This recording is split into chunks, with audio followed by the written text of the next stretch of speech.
السلام عليكم ورحمة الله وبركاته.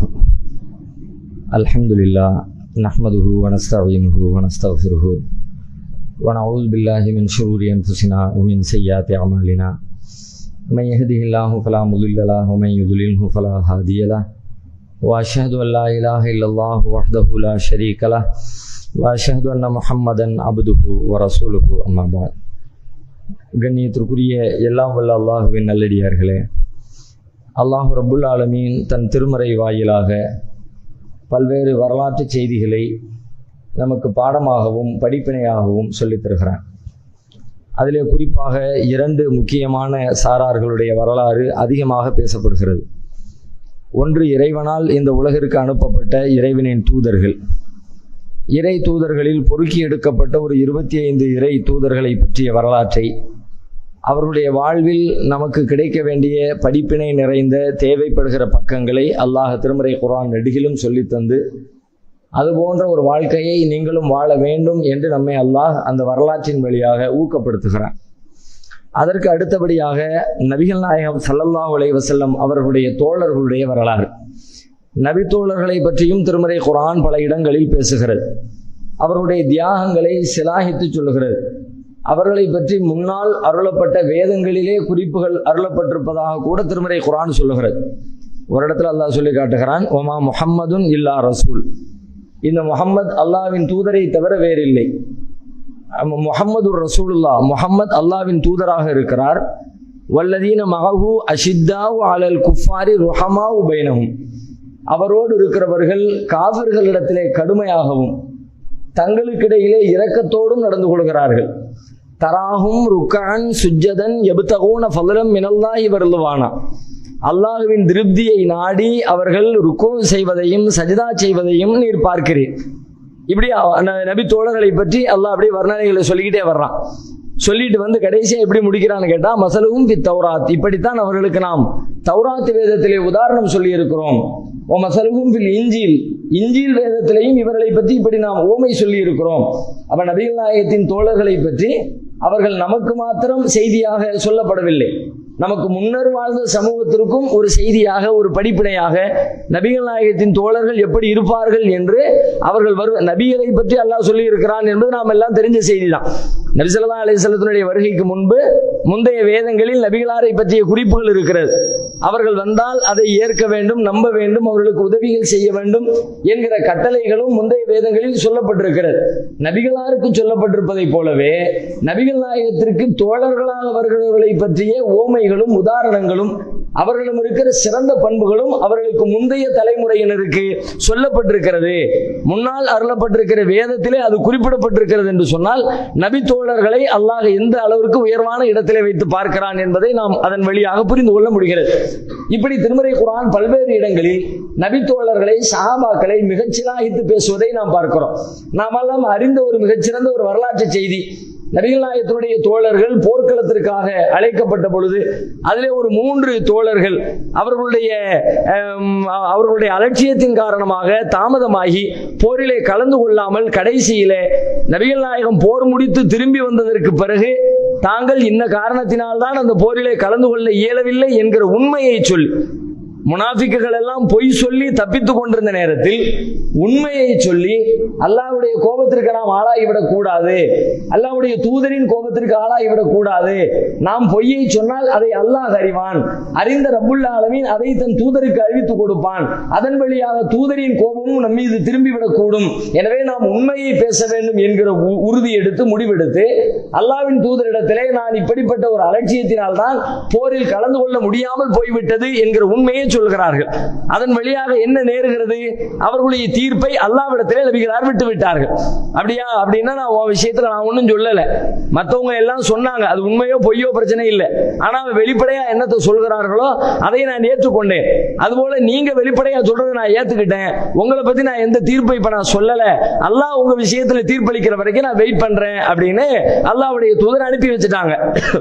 அதுக்கு பிறகு பல நாட்களுக்கு பிறகு, ஏறத்தாழ 50 நாட்களுக்கு பிறகு அந்த நிகழ்வுகளையும் அதிலே சம்பந்தப்பட்டவர்களையும் அல்லாஹ் ரப்பல் ஆலமீன் திருமறை குர்ஆனிலே அவர்கள் அந்த 50 நாள் இடைவெளியிலே பட்ட கஷ்டங்கள், துன்பங்கள், துயரங்கள் எல்லாவற்றையும் சாறு விழிந்தார் போன்று சூரத்து தௌபாவிலே அடுத்தடுத்து சில வசனங்களில் அல்லாஹ் தொடர்ச்சியாக பேசுகிறான். وعلى الثلاثة الذين خلفوا حتى إذا ضاقت عليهم الأرض بما رحبت. தீர்ப்பு நிறுத்தி வைக்கப்பட்ட 3 பேரையும் அல்லாஹ் மன்னித்து விட்டான். அல்லாஹ் மன்னித்த பல பேருடைய பட்டியலை சொல்லிக்கிட்டே வரும் பொழுது கடைசியில சொல்றான் அல சலாசத்தில்லதீன குல்லிஃபு, தீர்ப்பை நிறுத்தி வைக்கப்பட்டிருந்தாங்களே அப்படி அந்த 3 பேரையும் அல்லாஹ் மன்னிச்சுட்டான். ஏன் எப்படி அப்படின்னு கேட்டா, லாகத் அலைஹிமுல் அர்து பிமா ரஹபத், பூமி விசாலமாக இருந்தது, ஆனால் அவர்களுக்கு அது சுருங்கி விட்டது.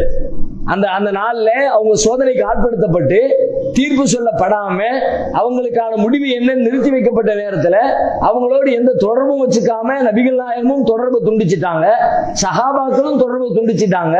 கணவன் மனைவியாக இருந்த அவர்களுடைய குடும்பத்தார் கூட இல்லற வாழ்வில் இருந்தெல்லாம் விலக்கி வைக்கப்பட வேண்டும் என்று கட்டளை ஏற்பட்டு விட்டார்கள்.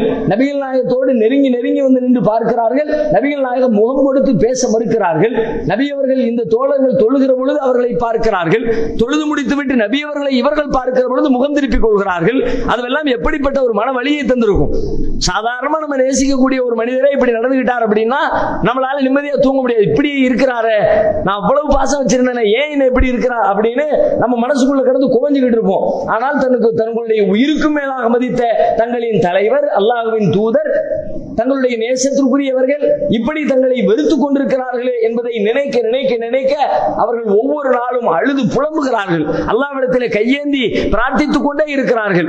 செல்லுகிற இடங்களில் எல்லாம் அவர்களுடைய உள்ளம் நெருக்கடியை சந்திக்கிறது. அப்படி அல்லாஹ் சொல்லுகிறான், லாகத் அலைஹிமுல் அர்து பிமா ரஹபத், பூமி விசாலமாக இருந்தது, ஆனால் அவர்களுக்கு அது சுருங்கி விட்டது.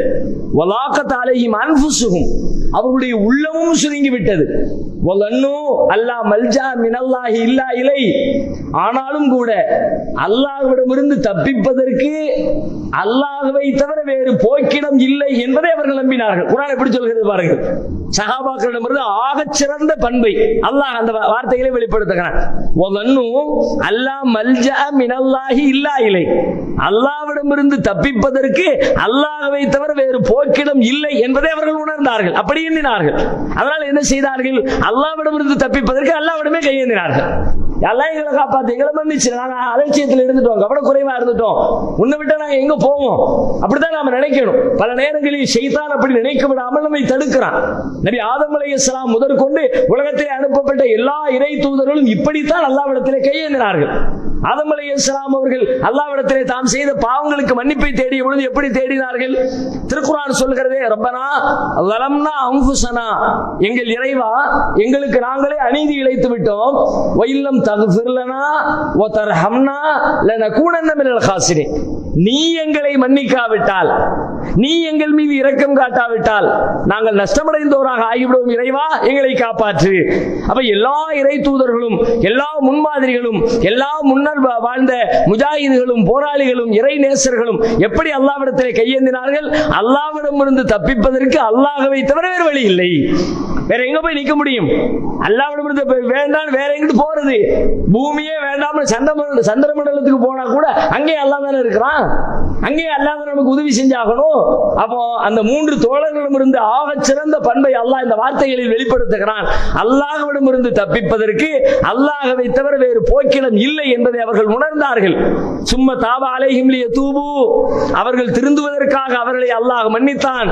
இன்னல்லாஹ ஹுவத் தவ்வாபுர் ரஹீம், அல்லாஹ் மன்னிக்கிறவனாகவும் இரக்கமுடையவனாகவும் இருக்கிறான் என்று நபி தோழர்கள் அவர்களுடைய வாழ்வில் உண்மை பேசி அந்த உண்மையினால் அவர்களுக்கு ஏற்பட்ட சோதனைகளை சந்தித்து அந்த சோதனையின் முடிவிலே அல்லாஹ்வின் உதவியும் அருளும் எப்படி வந்தது என்பதை அந்த வரலாற்று செய்தியாக எடுத்து சொல்லி நீங்களும் அதை பின்பற்ற வேண்டும், அப்படித்தான் உங்கள் வாழ்க்கை அமைத்துக் கொள்ள வேண்டும் என்கிற பாடத்தை கற்றுத் தருகிறான்.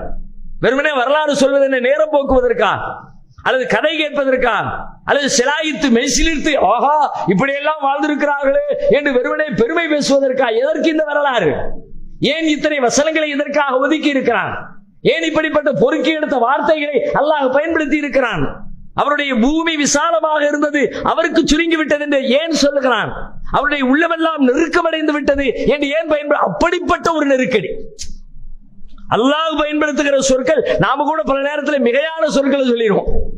ரொம்ப சாதாரணமான விஷயத்துக்கு என்னடா வாழ்க்கைமோ, என்னடா இது வியாபாரமோ, அப்படி என்ன வியாபாரத்துல ரொம்ப ஆக குறைந்தபட்ச ஒரு நஷ்டமோ, ஒரு இழப்போ, ஒரு துன்பமோ, ஒரு மாசம் வியாபாரம் இல்லை, அந்த மாசம் கடைக்கு வாடகை கொடுக்கறதுக்கோ அல்லது சாமான் வாங்கி போடுறதுக்கோ கொஞ்சம் அந்த பொருளாதாரத்தில் ஏற்றத்தாழ்வு ஏற்பட்டிருக்கும், அவ்வளவுதான். பெரிய துன்பப்படுகிற அளவிற்கு, நாள் முழுக்க பட்டினி கிடக்கிற அளவிற்கு, வீட்டுக்கு வாடகை கொடுக்க முடியாமல், மளிகை கடைக்கு சாமானுக்கு பணம் கொடுக்க முடியாமல் அப்படியே விக்கித்து நிற்கிற அளவிற்கெல்லாம் பெரிய துன்பம் நம்மை சூழ்ந்திருக்காது. நேத்தைக்கு இருந்ததோ போன மாசம் 1 லட்சம் ரூபாய்க்கு நடந்துச்சப்பா, இந்த மாசம் 50,000க்கு தான் நடந்திருக்குது. என்னப்பா வியாபாரம், ஒண்ணுமே நடக்க மாட்டேங்குது. ரொம்ப சாதாரணமான விஷயம். ஆனா அதற்கு நாம் வெளிப்படுத்துகிற அதை நாம் வெளிப்படுத்துகிற சொற்கள் ஆக கடுமையாக, என்ன இப்படி இருக்கு, வாழ்க்கையை வெறுத்து போயிருக்கு அப்படிமோ. நாம சரியான வார்த்தைகளை சரியான இடத்திலே எல்லா நேரங்களிலும் பிரயோகப்படுத்துவது கிடையாது. ஆனால் படைத்த இறைவன் அப்படி அல்ல. எந்த இடத்தில் எந்த சொற்களை எந்த அளவிற்கு அழுத்தம் கொடுக்க வேண்டுமோ அந்த அளவிற்கு மாத்திரமே அழுத்தம் கொடுக்கிறவன் இறைவன். அப்படிப்பட்ட இறைவன் இந்த வரலாற்றை எப்படி சொல்கிறான்? லாக்கத் அலைஹிம் அன்ஃபுஸுஹும், அவர்களுடைய உள்ளம் சுருங்கி விட்டது. நெருக்கடி, அப்படிப்பட்ட ஒரு நெருக்கடி. அவை இப்படியாகவெல்லாம் நெருக்கடியில் சிக்கிய பொழுதும் கூட நெருக்கடியில் இருந்து தப்பிப்பதற்காக பொய் பேசுகிற முடிவை எடுக்காமல் உண்மையோடு இருந்தார்களே, அந்த உண்மையாளர்களை அல்லாஹ் நேசிக்கிறான், உண்மையாளர்களோடு அல்லாஹ் இருக்கிறான் என்று நபி தோழர்களுடைய தியாகத்தை, அவர்களிடமிருந்த நேர்மையை, அவர்களுக்கு ஏற்பட்ட சோதனைகளின் பொழுது தடம் புரளாமல் இருந்த அவர்களுடைய மன உறுதியை நமக்கு ஒரு பாடமாக எடுத்து சொல்கிறான். இப்படி திருக்குர்ஆன் நெடுகிலும் பல்வேறு வரலாறுகள், நபி தோழர்களின் வரலாறு பேசப்படுகிறது. அந்த வரிசையிலே சூரத்துல் அஹ்ஸாபிலே அல்லாஹ் ஒரு செய்தியை ஒரு வசனத்திலே பேசுகிறான். மினல் மூமினீன ரிஜாலுன், மூமின்களில் சில ஆண்கள், சில மனிதர்கள் இருக்கிறார்கள். ஸதகு மா ஆஹதுல்லாஹ் அலை, அல்லாஹ்விடம் அவர்கள் செய்து கொண்ட உடன்படிக்கையை உண்மைப்படுத்தியவர்கள். ஃபமின்ஹும் மன் கவா நஹ்பஹு வமின்ஹும் மன் யன்தலிர் வமா பதலு தப்தீலா. ஃபமின்ஹும் மன் கவா நஹ்பஹு, அவர்கள் அல்லாஹ்விடத்தில் உடன்படிக்கை செய்தார்கள், அந்த உடன்படிக்கையை உண்மைப்படுத்தினார்கள். அந்த உடன்படிக்கை என்கிற இலக்கை நிறைவேற்றி அந்த இலக்கை அடைந்தவர்களும் அவர்களில் இருக்கிறார்கள். அடைந்து விட வேண்டுமே, எப்பொழுது அதை அடைவோம் என்று எதிர்பார்த்து கொண்டிருக்கிறவர்களும் இருக்கிறார்கள் என்று அல்லாஹ் ஒரு வசனத்திலே பேசுகிறார். மூமின்களில் அல்லாஹ்விடம் செய்து கொண்ட உடன்படிக்கை, அந்த உடன்படிக்கையை உண்மைப்படுத்துகிறார்கள். அந்த உண்மைப்படுத்திய மனிதர்களில் மூமின்களை போல சில பேர் அந்த இலக்கை அடைந்து விட்டார்கள், சில பேர் அடைய காத்திருக்கிறார்கள். யாரை பற்றி பேசுகிறான்? நபிகளாரின் காலத்தை வாழ்ந்த நபி தோழர்களை குறித்து அருளப்பட்ட வசனம் இது. அனஸ் இப்னு நவர் என்று அறியப்பட்ட மிக பிரபலமான ஒரு நபி தோழர், பத்ர் போர்க்களத்திலே கலந்து கொள்ளாதவர். அது அவருக்கு ஒரு பெரிய கவலை ஏற்படுத்தியது. நான் ஒரு முஸ்லிமாக மூமினாக இருந்து கொண்டு அல்லாஹ்வின் தூதருக்கு ஒரு நெருக்கடியான காலகட்டத்தில் நடைபெற்ற ஒரு போர்க்களத்தில் நான் பங்கேற்க முடியாமல் போய்விட்டதே என்கிற கவலை அவரை பெரிதும் கவலைக்கு உள்ளாக்குகிறது. ரொம்ப கவலைப்பட்டுக்கிட்டே இருக்கிறார். கவலைப்படுவதோடு மட்டுமல்ல, எல்லோரிடமும் சொல்லுகிறார், நபிகளாரிடமும் சொல்லுகிறார். என்ன சொல்லுகிறார்? மீண்டும் எனக்கு ஒரு வாய்ப்பு கிடைத்தால், முதல்ல பதிலே எனக்கு வாய்ப்பு கிடைத்திருந்தால், நான் அல்லாஹ்விடம் செய்து கொண்ட உடன்படிக்கையை எப்படி நிறைவேற்றி அல்லாஹ்விற்காக நான் எப்படி செயல்படுகிறேன் என்பதை அல்லாஹ் காட்டி தந்திருப்பான். மீண்டும் ஒரு வாய்ப்பு கிடைத்தால் அதை காட்டுகிற வேலையை செய்வேன் என்று அவர் சொல்லிக்கொண்டே இருக்கிறார். சொல்லிக் கொண்டிருந்த சில நாட்களில், சில மாதங்களில் உஹது போர்க்களம் அறிவிக்கப்படுகிறது. போர்க்களத்திற்குள்ளே புகுந்து எதிரிகளை வேட்டையாடுகிறார். எப்படிப்பட்ட போர்? கடுமையான நெருக்கடி நிறைந்த போர். எந்த அளவிற்கு நெருக்கடி? நபிகள் நாயகம் கொல்லப்பட்டு விட்டார்கள் என்கிற வதந்தி. அந்த வதந்தியை உண்மை என்று நம்பி சில நபித்தோழர்களே புறமுதுகு காட்டுகிற சூழல். அவர்கள் அன்றைக்கு அறியாமையில் செய்கிறார்கள். நபிகளார் கொல்லப்பட்டு விட்டார்களா? அப்படியானால் நபி அவர்களே போனதற்கு பிறகு நாம் போர் செய்து நமக்கு என்ன புண்ணியம் என்று அவர்கள் எண்ணி விட்டார்கள். ஆனா உண்மையில ரசூலுல்லாஹ் கொல்லப்படல, அவங்க உயிரோடு தான் இருக்கிறாங்க. ஒருவேளை கொல்லப்பட்டா கூட நபித்தோழர்கள் இப்படி போலாமா? போக கூடாது. அப்பவே அல்லாஹ் வசனம் இறக்கி வச்சான், உமா முஹம்மதுன் இல்லா ரசூல், இந்த முஹம்மது அல்லாஹ்வுடைய தூதரை தவிர வேறு இல்லை. அது கலத்து மின் கபலி ருசுல், அவருக்கு முன்பு ஏராளமான இறை தூதர்கள் சென்று விட்டார்கள். அவையும் மாத்த அவ் குத்தில இன்கலபுத்தும் அலா ஆகாபிக்கும், இந்த முஹம்மது இறந்து விட்டாலோ அல்லது கொல்லப்பட்டாலோ நீங்கள் வந்த பாதையிலே திரும்ப செல்வீர்களா? யாரை பார்த்து கேட்கிறான்? தோழர்களை பார்த்து கேட்கிறான். திரும்பி போறாங்க. ஓடிடுவோம், வேணாம், போரே வேணாம்பா அப்படின்னு போர்க்களத்தில் ஓடுறாங்களே, அவர்களை பார்த்து அல்லாஹ் பின்னால் கேள்வி எழுப்புகிறான். அவையும் மாத்த அவ் குத்தில இன்கலபுத்தும் அலா ஆகாபிக்கும், நீங்கள் வந்த பாதையிலே திரும்ப போவீர்களா? அவர் கொல்லப்பட்டால் என்ன? அவர் மனிதர் தானே, அவர் தூதர் தானே. தூதர் இறப்பார், தூதர் கொல்லப்படுவார். இறைவன் தான் கொல்லப்பட மாட்டான். நீ இறைவனுக்காக போரிடுகிறாயா அல்லது உனக்கு தூதராக அனுப்பப்பட்ட இந்த மனிதனுக்காக போரிடுகிறாயா என்ற கோணத்திலே அல்லாஹ் இந்த கேள்வியை முன்வைக்கிறார். அப்ப இப்படிப்பட்ட ஒரு நெருக்கடி நிறைந்த நேரத்தில் போர்க்களத்திற்குள்ளே இன்னும் புகுந்து போராடி கொண்டிருக்கிறார். ஒரு புறத்திலே தோழர்கள் திரும்பி செல்வதை பார்க்கிறார். அந்த நேரத்திலே அல்லாஹ்விடத்திலே கையேந்துகிறார். அல்லாஹும்ம இன்னி அஅ்ததிரு இலைக்க மிம்மா ஸனஅ ஹாஉலா, இறைவா இவர்கள் செய்கிற இந்த காரியத்தில் இருந்து நான் பாதுகாப்பு தேடுகிறேன், இவங்களை மன்னிச்சிடலாம். யார? போர்க்களத்துக்குள்ளே தன்னை பற்றி நினைப்பதே பெரிய விஷயம். அந்த நேரத்தில் தன்னுடைய துன்பங்களை தாண்டி அல்லாஹ்வுடைய நினைப்போடு தனக்காக பிரார்த்திப்பதே அதைவிட பெரிய விஷயம். ஆனால் அப்படிப்பட்ட நேரத்தில் எதிரிகள் சூழ்ந்திருக்கிற தருணத்தில், உடல் முழுவதும் காயங்களை ஏந்தி கொண்டிருக்கிற நேரத்தில், தன் தோழர்கள் அங்கே ஓடுகிறார்களே என்பதை கவனிக்கிற நேரத்தில் அந்த சபையை எப்படி கையாள்வது என்பதை சிந்திப்பதை தாண்டி அவருடைய சிந்தனை எங்கே போகிறது தெரியுமா? போர்க்களத்திலே புறமுதுகு காட்டுவது அல்லாஹ்விடத்திலே பெரும்பாவம் இல்லையா? நம்முடைய தோழர்கள் போர்க்களத்திற்கு வந்துவிட்டு பெரும்பாவிகளாக திரும்பிவிடக் கூடாதே என்கிற இறைவனின் சார்ந்த பயத்தால், இறைவன் மீது கொண்ட அச்சத்தால், தன் தோழர்கள் மீது கொண்டிருந்த நேசத்தால், இறைவா இவர்களை மன்னித்து விடு என்று அந்த நேரத்தில் அல்லாஹ்விடத்திலே கையேந்துகிறார். அப்ப எப்படிப்பட்ட மனநிலை இருந்திருந்தால் இது சாத்தியம்? சாதாரணமான நேரத்தில் கூட நமக்கு இந்த மாதிரி எண்ணங்கள் வருவது ரொம்ப கம்மி. ஆனால் எதிரிகளோடு போரிட்டு இருக்கிற ஒரு நெருக்கடியான நேரத்தில் ஆகச்சிறந்த இறை உணர்வோடு இருக்கிற மனிதர்களால் மட்டுமே இது சாத்தியம். அப்படி அவர் போரிடுகிறார். ஒரு கட்டத்திலே போர்க்களத்திலே கொல்லப்படுகிறார். ஆளே இல்ல, போரெல்லாம் முடிஞ்சிருச்சு. ஆளை தேடுறாங்க. அனஸ் பின் நதுர் ஆளை காணோம். அப்படின்னா எல்லாரும் என்ன முடிவுக்கு வர்றாங்க? அவர் போர் செஞ்சுக்கிட்டு இருந்த ஸ்டைல், எதிரிகள் அவர் மீது நடத்திய தாக்குதல், அதையெல்லாம் வச்சு பார்த்தா எப்படி அவர் போர்க்களத்தில் இறந்திருப்பாரு. அதனால தான் ஆளை காணோம். அப்போ போர்க்களத்தில் இருக்கிற சடலங்களை தேடுங்கள். எல்லா ஜனாசாக்களையும் புரட்டி புரட்டி புரட்டி புரட்டி பார்க்கறாங்க. அனஸ் பின் நதுருடைய ஜனாசா கிடைக்கல. கடைசியில் ஒரு ஜனாசா இருக்குது. அது யாருக்கும் தெரியல. கூட இருக்கிற தோழர்களுக்கு யாருன்னு தெரியல. யாரா இருக்கும். கடைசியில் மிஸ்ஸிங் யாரு? அனஸ் பின் நதுர் மிஸ்ஸிங். ஒருவேளை அவரா இருக்குமோ யாருன்னு தெரியல. இருந்தாலும் பரவாயில்லை, அனஸ் பின் நதுருடைய சகோதரி அழைத்து கொண்டு வாருங்கள் என்று ருபையா பின்த் நதுர் என்கிற அனஸ் ரலியல்லாஹு அன்ஹு அவருடைய சகோதரி அழைத்து வரப்படுகிறார். அவரை கொண்டு வந்து இது உன் சகோதரனா பாரு என்று அடையாளம் கேட்கிறார்கள். அந்த தாய் பார்த்துவிட்டு சொல்றா, ஆமா இது என் சகோதரன் அனஸ் தான். எப்படி சொல்ற? யாருக்கும் சொல்ல முடியல. அதையும் சஹாபாக்கள் அறிவிக்கிறார்கள், முஆதவர்கள் அறிவிக்கிறார்கள். ஏன் எங்களால் அந்த உடல் யாருடைய உடல் என்பதை கண்டறிய முடியவில்லை என்றால், அந்த உடலில் ஏறத்தாழ வாள்களாலும் வில்லாலும் அம்பாலும் 80க்கும் மேற்பட்ட காயங்கள் இருந்தது. உடல் முழுக்க சிதைக்கப்பட்டிருந்தது. உடலில் எந்த பகுதியையும் யாராலும் அடையாளம் காண முடியாத அளவிற்கு சிதைவுக்கு உள்ளாகி இருந்தது. எனவே இது யாருடைய உடல் என்று நாங்கள் தெரியாமல் இருந்தோம். அவர்களின் சகோதரி வந்து அடையாளம் சொன்னார், இது அனசுடைய உடல் தான் என்று சொன்னார். அவர் கூட எப்படி சொன்னார் என்று கேட்டால், அவரே சொல்லுகிறார், அனசுடைய சுண்டு விரலை வைத்து அடையாளம் கண்டேன். அந்த விரலை பார்த்தவுடனே இது அனசுடைய விரல் எனக்கு தெரிஞ்சு போச்சு. ஒரு சுண்டு விரல் மாத்திரமே அடையாளம் காணுகிற அளவிற்கு சிதைவடையாமல் இருந்தது என்றால், மொத்த உடலும் எப்படிப்பட்ட சிதைவுக்கு ஆளாகி இருக்கும் நினைச்சே பார்க்க முடியாது. சொல்லுவதற்கு வார்த்தைகள் வேண்டுமானால் எளிதாக இருக்கலாம். ஆனால் அப்படிப்பட்ட ஒரு சூழலை கற்பனை பண்ணி பாருங்க, முடியவே முடியாது. அப்படிப்பட்ட பெரும் தாக்குதலுக்கு ஆளானவரை குறித்து நபி தோழர்கள் எல்லாம் இந்த வசனம் அருளப்பட்டது இவருக்காகத்தான் என்பதை திரும்ப திரும்ப சொல்லிக் கொண்டே இருந்தார்கள்.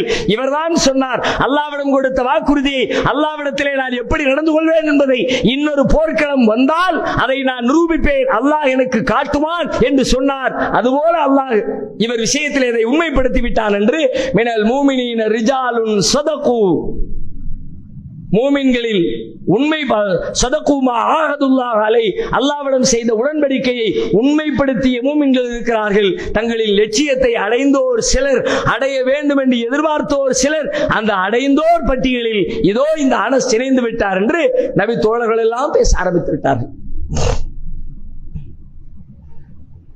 இந்த வரலாறுகள் எல்லாம் நமக்கு சொல்லப்படுவது ஏன்? அல்லாஹ்விற்காக, மார்க்கத்திற்காக என்று வருகிற பொழுது நாம் நம்மால் இயன்ற உச்சபட்ச தியாகங்களை வெளிப்படுத்த வேண்டுமானால் அன்றாட வாழ்க்கையில் அல்லாஹ் சொன்ன ஒழுங்குகளை கூட, மார்க்க வழிமுறைகளை கூட கடைபிடிப்பது நமக்கு சிரமமாக இருக்கிறது என்று சொன்னால், இந்த வரலாற்றை பேசுவதற்கு, இந்த வரலாற்றை சிந்திப்பதற்கு, அல்லது இந்த வரலாற்றை படிப்பதற்கு, ஏன் இந்த வரலாற்றை பற்றி பேசுவதற்கு நமக்கு தகுதி இருக்கிறதா, அருகதை இருக்கிறதா என்பதை ஒரு கணம் யோசித்து பார்க்க வேண்டும். எனவே இந்த வரலாறுகளை நினைவுபடுத்துவதன் வழியாக நம்முடைய உள்ளத்திலே நாம் உறுதி எடுத்துக் கொள்ள வேண்டும். அத்தனை பெரிய தியாகங்களுக்கான வாய்ப்பு கிடைக்குமோ கிடைக்காதோ நமக்கு தெரியாது. ஆனால் குறைந்தபட்ச தியாகங்களுக்கான வாய்ப்பு தினம் தினம் வருகிறது. தொழுகைக்காக தியாகம், உண்மை பேசுவதற்கான தியாகம், பிறருக்கு உதவி செய்வதற்கான தியாகம், ஒவ்வொன்றிலேயும் ஒரு தியாகம் ஒளிந்திருக்கிறது, மறைந்திருக்கிறது. அவற்றை நாம் நடைமுறைப்படுத்துவதன் வழியாக